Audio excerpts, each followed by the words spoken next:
Thanks, Griselda. A very good evening to you and welcome to the Bottom Line wrap of the business news of the day. I'm Frances Hurd. And tonight, instead of highlighting just one number, we're bringing you a few numbers of the day, highlighting what we've been talking about on the show tonight, the extent of potential job losses on the cards. So just take a look at this. 22,000 is the number of jobs reportedly on the line at the retail group Edcon, although 17,000 is the number of permanent employees there that can be formally retrenched. Edcon, which owns Edgars and Jet, has blamed the lockdown for a collapse in sales and its inability to pay suppliers. The 90-year-old company has been placed in business rescue and it is looking for buyers to avoid being liquidated. Now, SABC has started a retrenchment process that may result in 960 people losing their jobs, as the cellular operator is set to retrench 40% of its workforce.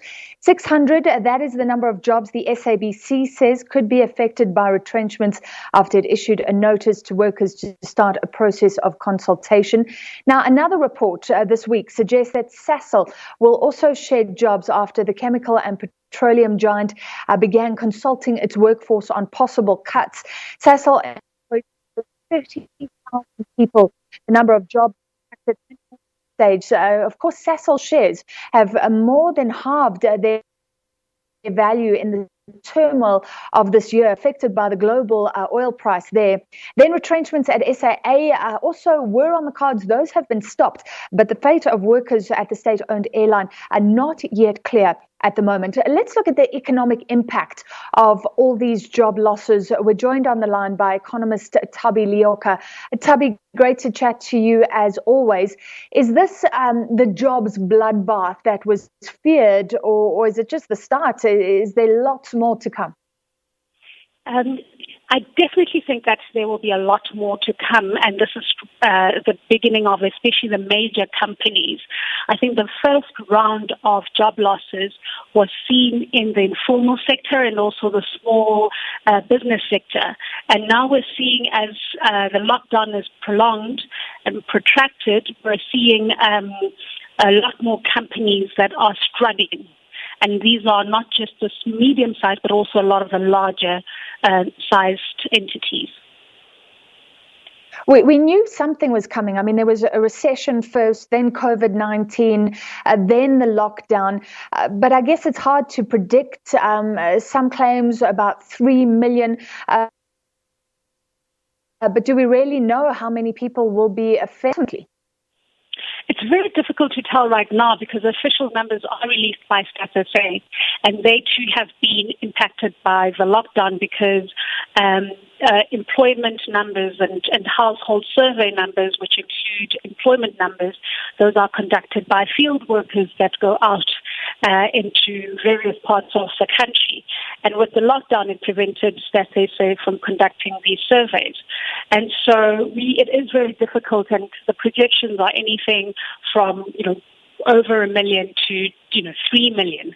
And it all depends on how long the lockdown is. But there are also other factors. So the companies that you've mentioned many of them have been struggling even before the pandemic. And they had to either restructure, cut back, or shut down. And I think that the pandemic was just the last push off the cliff for many of them. I mean, we knew that companies such as Edcon was struggling prior, and it either needed to be rescued, it either needed a strategic equity partner, or to then fold. And unfortunately, the pandemic just was the last push. We also do know that there's also liquidity problems amongst some of the bigger companies. So initially the idea was that companies needed to remain, to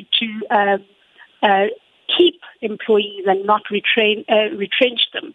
And how that works is that when you keep your employees, then it also is important for the economy because it keeps the economy going. And as more and more companies retrench, then more and more companies suffer because those who have been retrenched are consumers for other companies.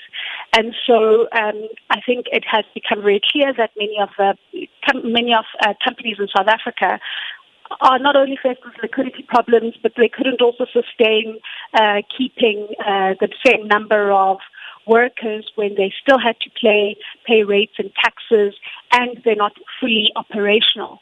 So it became very much of a strain for many of these entities, and that's why some of them are struggling.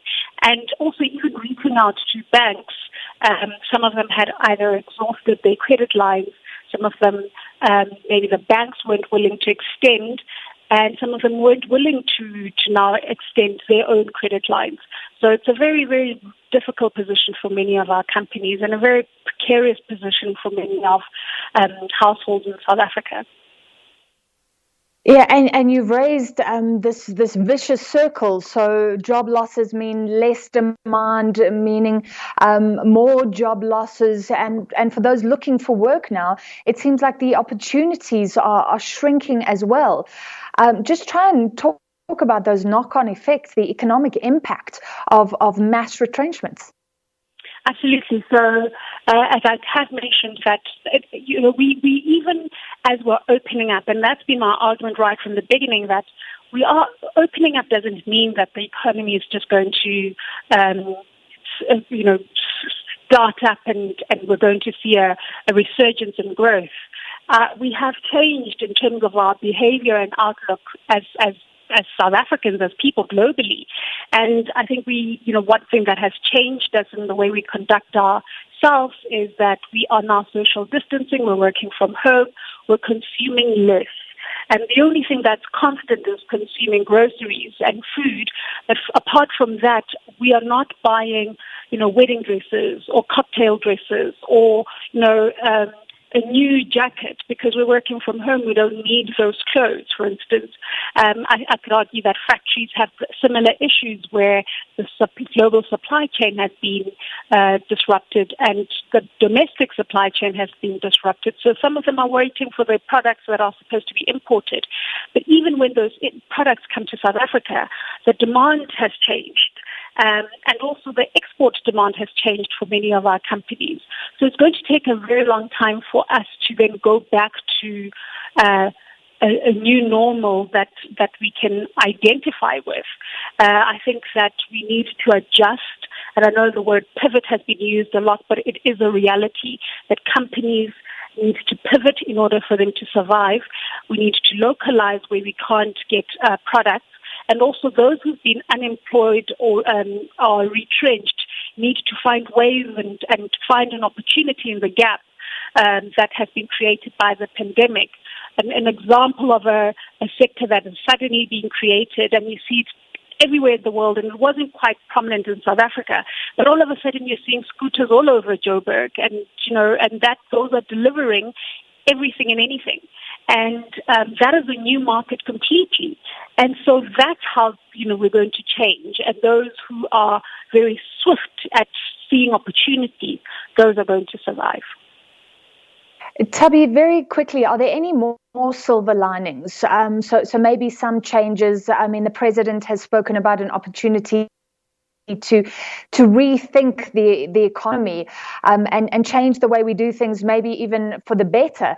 But I don't know if that silver lining is there.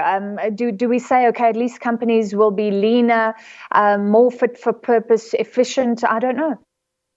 Yeah, economic theory does say that companies that are lemons tend to not survive during a crisis. And that's the reality, is that companies that are so-called bad, maybe